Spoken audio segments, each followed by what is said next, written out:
so the next thing to maybe talk about is the testing and feedback. That was one that really helped me in figuring out what was working, what wasn't, what people were getting out of my music. So maybe talk about that for us. Yeah.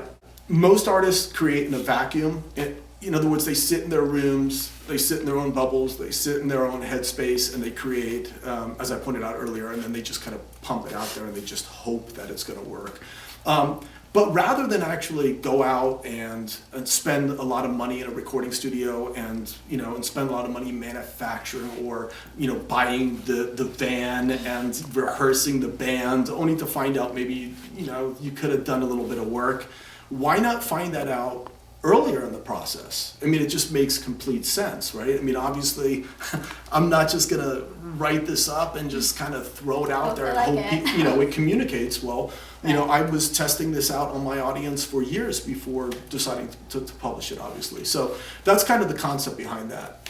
Right. And some of the methods that you can use to do that would be, we can use internet, and we can also use sort of live performances as well. You want me to talk about those? Yeah, how would you use a live performance in a professional way to kind of gauge what's working, what's not? Okay, this is something I did, which I think was very, very helpful in one of the groups that I was in. What we did is we were recording a record, and we wanted to know which song should make it on the record. So we're like, well, why should we decide? Let's let the fans decide.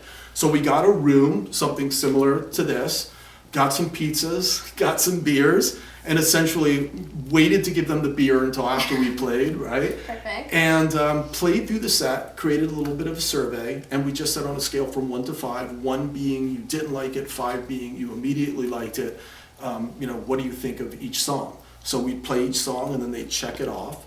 And we had about 30 people in the room of our representative audience, people that were most likely to listen to our music. And these weren't our, girlfriends and moms and dads. It was people that we sort of randomly picked in a select area and invited them. And a lot of people were totally into it. And we did that 3 times. So you have 90 people essentially saying, which songs they think should make the record.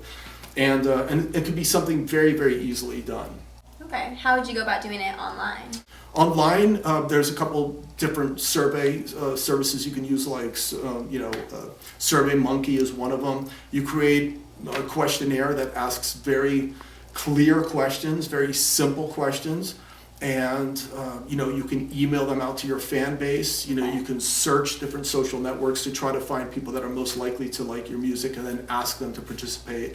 And then, of course, always provide some incentive, like a free download or something like that, to kind of give people an incentive to maybe, help you out. But this is it validates, why you should pursue something rather than just kind of shooting in the dark and hoping everything works out. So it's a really good exercise. So. Awesome, thank you.